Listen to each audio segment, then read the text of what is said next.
Hello everyone, എല്ലാവർക്കും pathways അക്കാദമിയുടെ daily news അനാലിസിലേക്ക് സ്വാഗതം.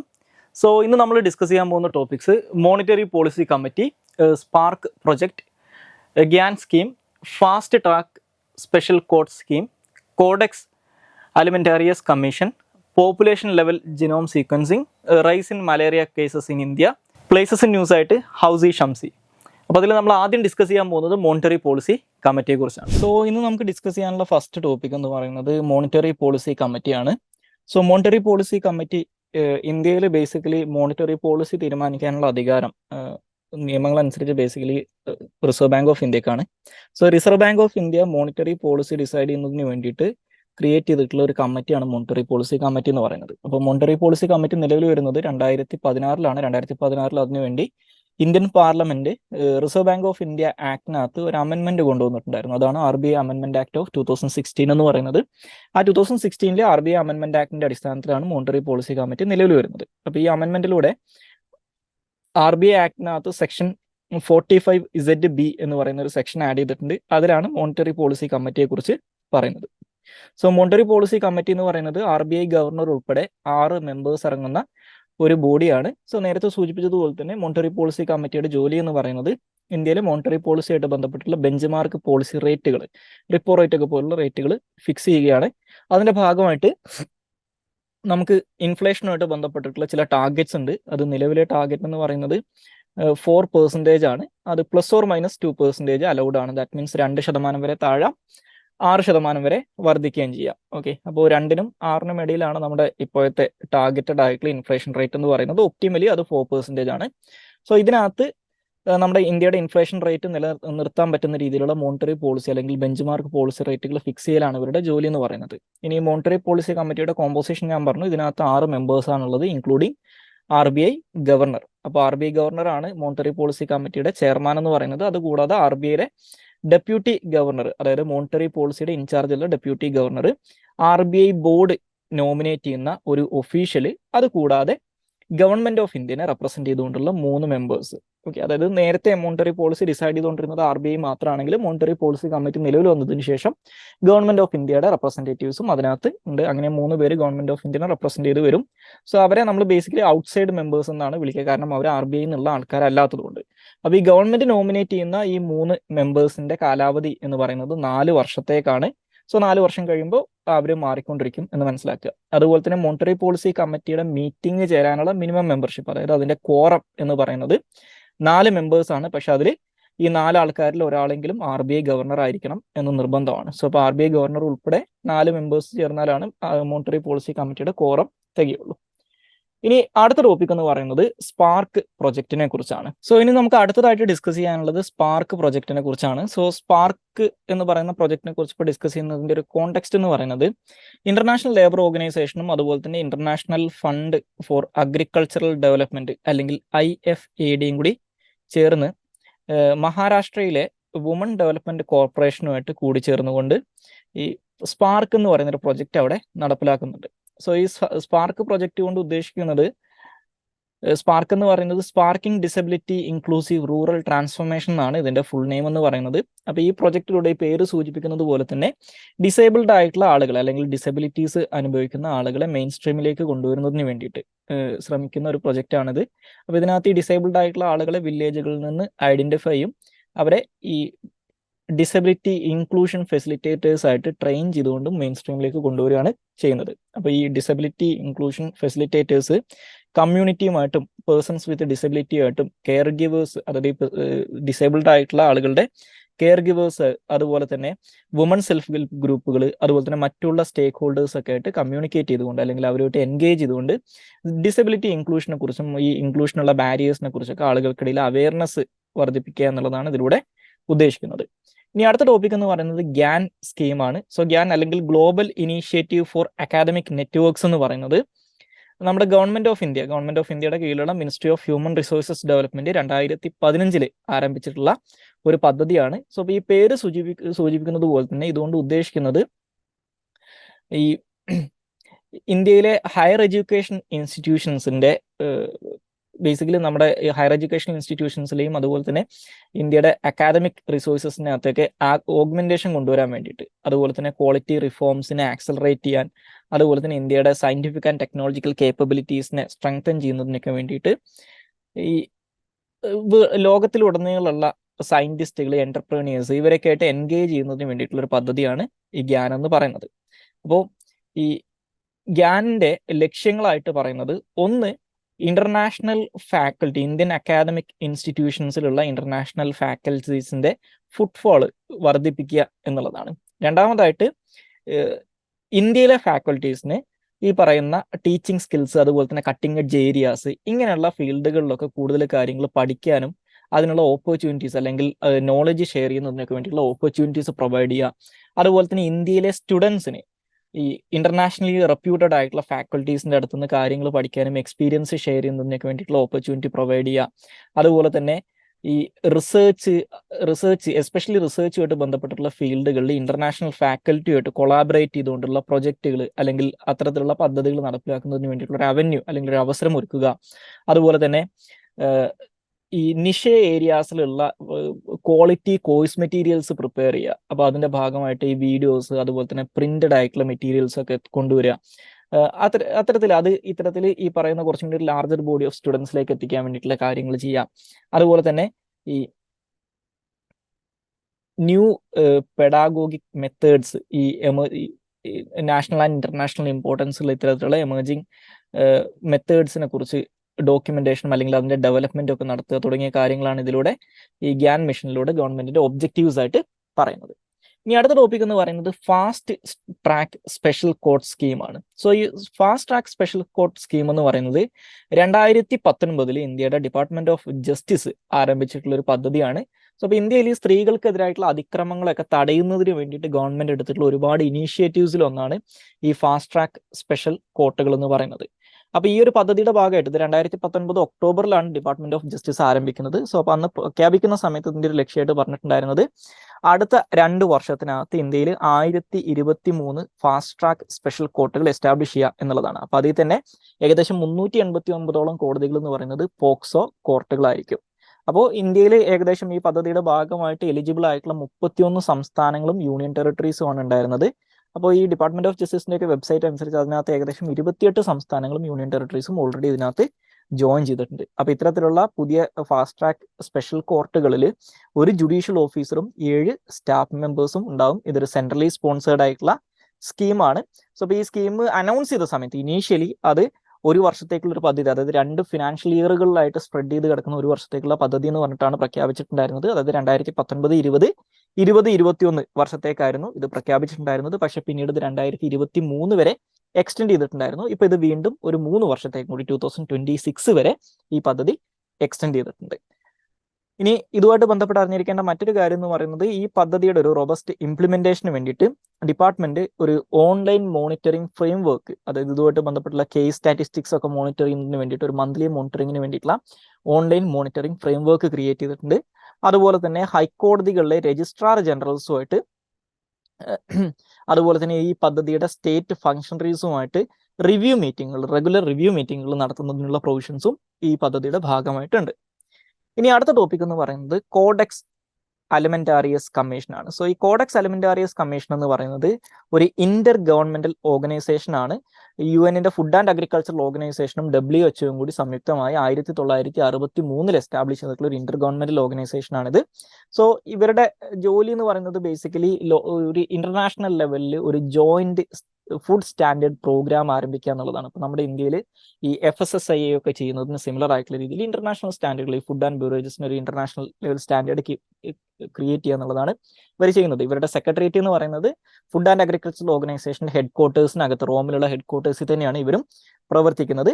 അപ്പോൾ ഇതിന്റെ ഒരു പർപ്പസ് എന്ന് പറയുന്നത് നേരത്തെ പറഞ്ഞ പോലെ കൺസ്യൂമർ ഹെൽത്തിനെ പ്രൊട്ടക്ട് ചെയ്യുക, അപ്പോൾ അതുപോലെ തന്നെ ഫുഡ് ട്രേഡിനകത്തൊരു ഫെയർ പ്രാക്ടീസ് എൻഷുർ ചെയ്യുക എന്നുള്ളതാണ് ഇവരുടെ ഒരു എസ്റ്റാബ്ലിഷ്ഡ് ഒബ്ജക്റ്റീവായിട്ട് പറയുന്നത്. അപ്പോൾ വർഷത്തിലൊരിക്കൽ ഇവർക്ക് റെഗുലർ സെഷൻസ് ഉണ്ടാവാറുണ്ട്. ഇത് ഓൾട്ടർനേറ്റീവ് ആയിട്ട് ജനീവയിലും അതുപോലെ തന്നെ റോമിലുമായിട്ടാണ് ഇവരുടെ ആനുവൽ സെഷൻസ് നടക്കാറുള്ളത്. അതുപോലെ തന്നെ ഈ ഒരു ഓർഗനൈസേഷന്റെ ഭാഗമായിട്ട് കേൾക്കുന്ന ഒരു സംഭവമാണ് കോഡെക്സ് അലിമെന്റാറിയസ് എന്ന് പറയുന്നത്. സോ ഈ കോഡെക്സ് അലിമെന്റാറിയസ് എന്ന് പറയുന്നത് ഈ ഫുഡ് സേഫ്റ്റി ആയിട്ട് ബന്ധപ്പെട്ടിട്ടുള്ള ഒരു ഇന്റർനാഷണൽ ഫുഡ് സ്റ്റാൻഡേർഡ്സ് ആണ്. സോ ഇത് ഈ പറയുന്ന കമ്മീഷൻ ഇടക്കാലത്ത് അഡോപ്റ്റ് ചെയ്ത ഒന്നാണ്. ഞാൻ നേരത്തെ സൂചിപ്പിച്ചതുപോലെ ഇവരുടെ ഒരു പേർപ്പസ് എന്ന് പറയുന്നത് തന്നെ അതാണ്.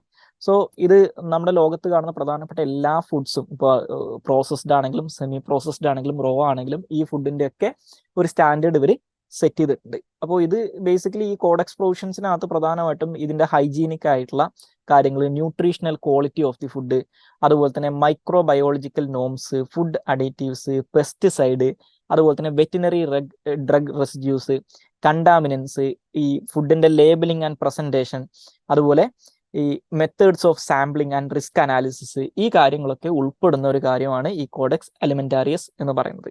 ഓക്കെ, ഇനി അടുത്ത ടോപ്പിക് എന്ന് പറയുന്നത് പോപ്പുലേഷൻ ലെവൽ ജിനോം സീക്വൻസിങ് ആണ്. സോ ഈ ജിനോം സീക്വൻസിങ് എന്ന് പറയുന്നത് അതിന്റെ കേസിൽ നമ്മൾ മനസ്സിലാക്കേണ്ടത് കഴിഞ്ഞ ഒരു 10 വർഷത്തിനകത്ത് ജിനോമിക് ഫീൽഡിനകത്ത് വലിയ രീതിയിൽ റവല്യൂഷൻ തന്നെ നടന്നിട്ടുണ്ടെന്നാണ് പറയപ്പെടുന്നത്. ഇപ്പോൾ ഉദാഹരണത്തിന് ജിനോം സീക്വൻസിങ് ആയിട്ട് ബന്ധപ്പെട്ട് ഒരുപാട് ടെക്നോളജീസ് പുതുതായിട്ട് നിലവിൽ വന്നിട്ടുണ്ട്. അപ്പോൾ അത് കുറച്ചും കൂടി ഒരു പോപ്പുലേഷൻ സ്കെയിൽ ജിനോം സീക്വൻസിങ്ങിനെ കുറച്ചും കൂടി കോസ്റ്റ് എഫക്റ്റീവ് ആയിട്ടുള്ള രീതിയിൽ നടപ്പിലാക്കാൻ ഈ പുതിയ ടെക്നോളജീസ് സഹായിച്ചിട്ടുണ്ടെന്ന് പറയുന്നുണ്ട്. അപ്പൊ അതുകൊണ്ട് തന്നെ നമ്മുടെ ലോകത്തിലുള്ള ലാർജ് ഒരു പോപ്പുലേഷനെ നോക്കുന്ന സമയത്ത് അതിന്റെ ഒരു ഡൈവേഴ്സ് ആയിട്ടുള്ള ജനറ്റിക് മേക്കപ്പിനെ മനസ്സിലാക്കാൻ, ഇതിനു മുമ്പ് നമുക്ക് സാധിക്കാത്ത രീതിയിൽ മനസ്സിലാക്കാനുള്ള ഒരു എബിലിറ്റി മനുഷ്യന് ഇത് കൊടുക്കുന്നുണ്ട്.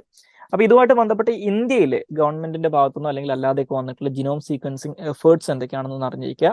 ഒന്ന്, ഇന്ത്യയിലെ ഗവൺമെന്റിന്റെ CSIR-ന്റെ ഒരു ഇനീഷ്യേറ്റീവ് ആണ് ഇന്ത്യജൻ പ്രൊജക്ട് എന്ന് പറയുന്നത്. സോ ഇന്ത്യജൻ പ്രൊജക്ട് എന്ന് പറയുന്നത് ബേസിക്കലി ഒരു പൈലറ്റ് പ്രൊജക്റ്റ് ആണ്. ഇന്ത്യയിലെ പോപ്പുലേഷൻ ജിനോംസ് ഐഡന്റിഫൈ ചെയ്യുന്നതിന് വേണ്ടിയിട്ടുള്ള ഒരു പൈലറ്റ് പ്രൊജക്റ്റ് ആണ്. അപ്പോൾ ബേസിക്കലി ഒരു ഈ ഇന്ത്യയിലെ കോസ്മോപൊളിറ്റൻ ഏരിയാസിൽ നിന്നുള്ള ഒരു 1000 ജിനോംസ് ഓഫ് ഇൻഡിവിജ്വൽസിനെ റിവ്യൂ ചെയ്യുന്ന അല്ലെങ്കിൽ അതുമായിട്ട് ബന്ധപ്പെട്ട് വന്നിട്ടുള്ള ഒരു പൈലറ്റ് പ്രൊജക്റ്റ് ആയിരുന്നത്. പിന്നെ അതുപോലെ തന്നെ ഒരു ജനോം ഏഷ്യ പ്രൊജക്റ്റ് ഉണ്ട്. ജനോം ഏഷ്യ പ്രൊജക്റ്റ് എന്ന് പറയുന്നത് ഈ ഏഷ്യയിലെ ഡിഫറെന്റ് പാർട്ട്നേഴ്സ് അല്ലെങ്കിൽ സ്റ്റേക്ക് ഹോൾഡേഴ്സ് ചേർന്നുകൊണ്ട് നടപ്പിലാക്കിയിട്ടുള്ള ഒരു വളരെ വലിയ ഒരു പദ്ധതിയായിരുന്നു. സോ അതിനകത്തൊരു ഈ ഏകദേശം 1 ലക്ഷത്തോളം ഈ ഹോൾ ജനോംസിനെ ഡൈവേഴ്സ് പോപ്പുലേഷൻസിൽ നിന്ന് സീക്വൻസ് ചെയ്യുക എന്നുള്ളതാണ് ഈ ജനോം ഏഷ്യ പ്രൊജക്ടിനകത്ത് പറഞ്ഞിട്ടുണ്ടായിരുന്നത്. അതുപോലെ തന്നെ ഗ്ലോബൽ ജനോമിക് പ്രൊജക്ട് പാർട്ടിസിപ്പേഷൻ ഉണ്ട്. അതായത് ഇന്ത്യ ഇപ്പൊ ഈ പറയുന്ന ഈ ഗ്ലോബൽ ജനോമിക് പ്രൊജക്ടിനകത്ത് വലിയ ഇതിൽ ഒരു ഗ്ലോബൽ കൊളാബറേഷൻസ് വലിയ രീതിയിൽ നടക്കുന്നുണ്ട്.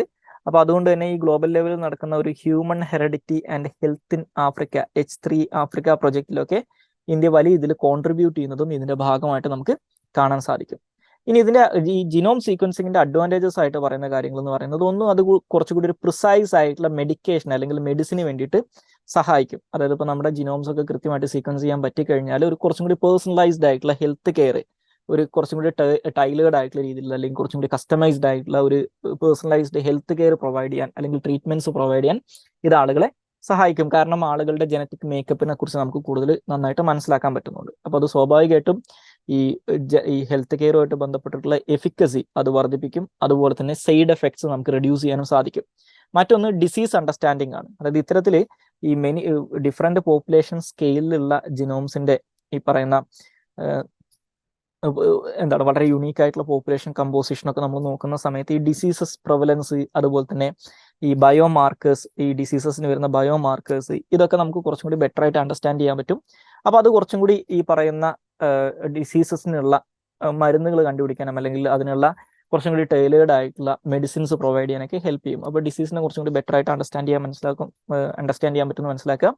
അതുപോലെ തന്നെ ജനറ്റിക് കൗൺസിലിംഗ്. ഈ ജനറ്റിക് കൗൺസിലിംഗ് എന്ന് പറഞ്ഞു കഴിഞ്ഞാൽ ഈ ഇൻഡിവിജ്വൽസ് അല്ലെങ്കിൽ ഫാമിലീസ് അവരുടെയൊക്കെ ജനറ്റിക് റിസ്കുകളെ കുറിച്ച് മനസ്സിലാക്കി കൊടുക്കാൻ അല്ലെങ്കിൽ അതിനെ അവരെ സപ്പോർട്ട് ചെയ്യാൻ ഈ ജിനോം സീക്വൻസിങ് സഹായിക്കും. അപ്പോൾ അത് സ്വാഭാവികമായിട്ടും നമുക്ക് നമ്മുടെ ജനറ്റിക്സിനെ കുറിച്ച് കൂടുതൽ ഇൻഫർമേഷൻ കിട്ടുമെന്ന് പറഞ്ഞു കഴിഞ്ഞാൽ നമ്മൾ കുറച്ചും കൂടി എംപവേർഡ് ആയിട്ട് മാറുകയാണ് ചെയ്യുന്നത്. ഇപ്പോൾ ഫാമിലി പ്ലാനിങ് അതുപോലെ തന്നെ ഹെൽത്ത് കെയറിനെ കുറിച്ച് ആളുകൾക്ക് കുറച്ചും കൂടി ഫ്യൂച്ചറിസ്റ്റിക് ആയിട്ട് ഫോർകാസ്റ്റ് ചെയ്യാനും പ്ലാൻ ചെയ്യാനും പറ്റും. ഇനി മറ്റൊന്ന് ഫോറൻസിക് ആപ്ലിക്കേഷൻസ് ആണ്.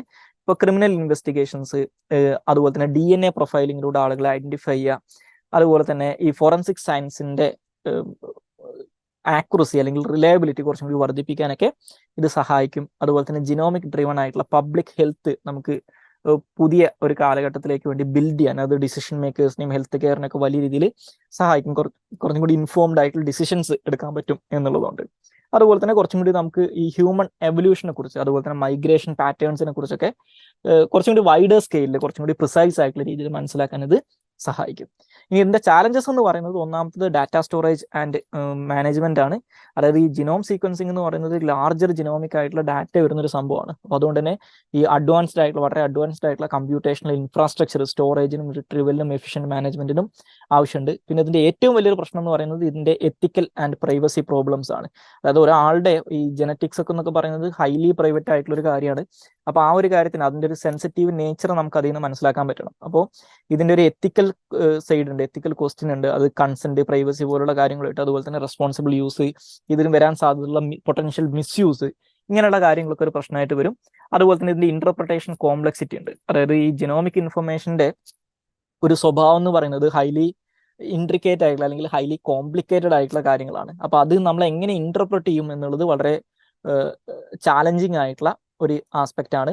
അതുപോലെ തന്നെ ഈ ഫീൽഡിൽ വരുന്ന ടെക്നോളജിക്കൽ അഡ്വാൻസ്മെന്റ് എന്ന് പറയുന്നത് ഇതിന്റെ ഇംപ്ലിമെന്റേഷൻസിനെക്കാട്ടിലും ഒരുപാട് മുന്നിലാണ്. അപ്പൊ ഈ ടെക്നോളജിക്കൽ അഡ്വാൻസ്മെന്റും ഇത് നമ്മൾ നടപ്പിലാക്കുന്നത് നമ്മൾ വലിയ രീതിയിൽ ഗ്യാപ്പ് ഉണ്ട്. ആ ഗ്യാപ്പ് വർദ്ധിച്ചുകൊണ്ടിരിക്കുകയാണെന്നാണ് പറയുന്നത്. അപ്പൊ ഈ ടെക്നോളജി ചേഞ്ച് ചെയ്യുന്നതനുസരിച്ച് നമുക്ക് പുതിയ ഇൻഫ്രാസ്ട്രക്ചർ അപ്ഡേറ്റ് ചെയ്യാനൊന്നും പറ്റുന്നില്ല എന്നുള്ളൊരു കാര്യം മനസ്സിലാക്കുക.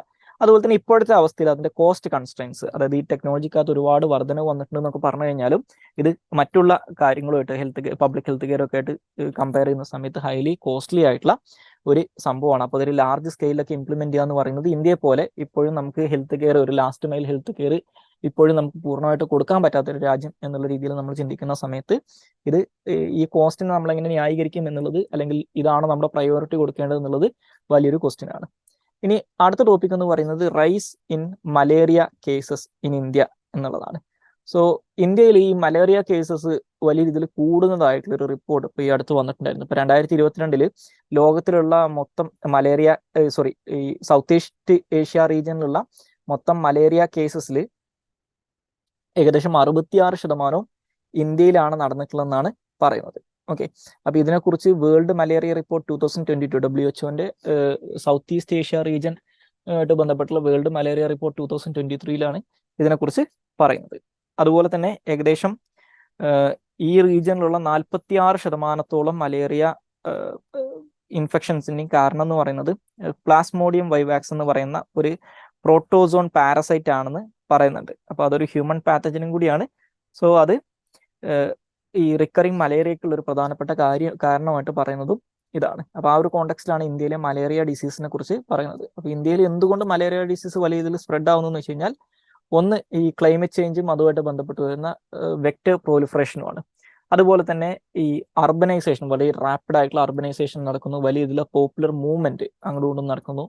അതുപോലെ തന്നെ ഈ ഡ്രഗ്സിന്റെ മിസ്യൂസ് കാരണം ഇതുമായിട്ട് ബന്ധപ്പെട്ടിട്ടുള്ള കുറെ ഈ അസുഖവാഹികളായിട്ടുള്ള കുറെ ബാക്ടീരിയാസ് അല്ലെങ്കിൽ വൈറസുകളൊക്കെ വലിയ രീതിയിൽ ഡ്രഗ് റെസിസ്റ്റന്റ് ആയിട്ട് മാറുന്നു എന്നുള്ളൊരു പ്രശ്നമുണ്ട്. അതുപോലെ തന്നെ ആളുകളുടെ poor sanitation and hygiene practices, അതുപോലെ റീജിയണൽ ഡിസ്പാരിറ്റീസ് ഉണ്ട്. ഇപ്പൊ നമ്മുടെ ഇന്ത്യയിൽ എക്കണോമിക്കലി ബാക്ക്വേർഡ് ആയിട്ടുള്ള സംസ്ഥാനങ്ങൾ ലൈക്ക് ഉത്തർപ്രദേശ് പോലുള്ള സ്റ്റേറ്റുകളിൽ ഇങ്ങനെയുള്ള മലേറിയ ഇൻസിഡൻസ് കൂടുന്നതായിട്ട് നമുക്ക്, അല്ലെങ്കിൽ കൂടുതലായിട്ട് സംഭവിക്കുന്നതായിട്ട് കാണാൻ സാധിക്കും. അതുപോലെ തന്നെ വെക്ടർ കൺട്രോൾ ചാലഞ്ചസ് ഉണ്ട്. അതായത് ഈ വെക്ടർ കൺട്രോൾ മെഷേഴ്സ്, അതിന്റെ ഇംപ്ലിമെന്റേഷൻ എന്ന് പറയുന്നത് അത് വളരെ നടക്കുന്നതിന്റെ ഫ്രീക്വൻസി ആണെങ്കിലും അതിന്റെ എഫിഷ്യൻസി ആണെങ്കിലും വളരെ ഡൗട്ട്ഫുൾ ആണെന്ന് പറയുന്നത്. ഉദാഹരണം പറഞ്ഞു കഴിഞ്ഞാൽ ഈ ഇൻസെക്ടിസൈഡ് ട്രീറ്റഡ് ആയിട്ടുള്ള ബെഡ് നെറ്റ്സും അതുപോലെ തന്നെ ഇന്ത്യർ റെസിജ്വൽ സ്പ്രേയിങ് ഒക്കെ അത്ര എഫക്റ്റീവായിട്ടല്ല ഇംപ്ലിമെന്റ് ചെയ്യപ്പെടുന്നത് എന്നുള്ള ഒരു കാര്യം പറയുന്നുണ്ട്. ഇനി ഇതിനകത്തുള്ള ഗവൺമെന്റ് ഇനീഷ്യേറ്റീവ്സ് ആയിട്ട് പറയാനുള്ളത്, ഒരു 2000 തൊട്ട് ഇന്ത്യയിലെ മലേറിയ കേസസ് എന്ന് പറയുന്നത് ഗവൺമെന്റ് ഒരു പകുതിയെങ്കിലും ആയിട്ട് കട്ട് ചെയ്യാൻ അവർക്ക് സാധിച്ചിട്ടുണ്ട്. അതുപോലെ തന്നെ ഈ മലേറിയ റിലേറ്റഡ് ആയിട്ടുള്ള ഡെത്തുകൾ 66% കുറക്കാൻ സാധിച്ചിട്ടുണ്ടെന്നാണ് പറയുന്നത്.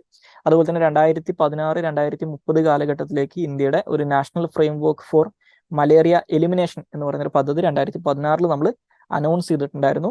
അപ്പൊ അതിന് 2027 കൂടിയിട്ട് ഇന്ത്യനെ മലേറിയ ഫ്രീ ആക്കി മാറ്റുകയും 2030 കൂടിയിട്ട് ഈ അസുഖത്തിന് പൂർണ്ണമായിട്ടും എലിമിനേറ്റ് ചെയ്യുകയും ചെയ്യുക എന്നുള്ളതാണ് ഇതിന്റെ ലക്ഷ്യം. അതുപോലെ തന്നെ നാഷണൽ മലേറിയ എലിമിനേഷൻ പ്രോഗ്രാം അല്ലെങ്കിൽ NMEP എന്ന് പറയുന്ന ഒരു പദ്ധതി 2010 ഗവൺമെന്റ് ഓഫ് ഇന്ത്യ ഇനീഷ്യേറ്റ് ചെയ്തിട്ടുണ്ട്. അപ്പോൾ അത് കുറച്ചും കൂടി ഇന്റഗ്രേറ്റഡ് ആയിട്ടുള്ള ഒരു പ്രോഗ്രാമാണ്. അതിനകത്ത് വെക്ടർ കൺട്രോൾ മെഷേഴ്സ് ഉണ്ട്, ഡയഗ്നോസിസ് ഉണ്ട്, അതുപോലെ തന്നെ ട്രീറ്റ്മെന്റ്, അതായത് കുറച്ചും കൂടി ഈ മലേറിയ എലിമിനേഷന് വേണ്ടിയിട്ടുള്ള ഒരു ഹോളിസ്റ്റിക് അപ്രോച്ചിന് വേണ്ടിയിട്ടുള്ള കുറച്ചും കൂടി ഒരു ട്രീറ്റ്മെന്റ് ഓറിയന്റഡ് ആയിട്ടുള്ള കാര്യങ്ങളൊക്കെ ഇതിനകത്ത് വരുന്നുണ്ട്.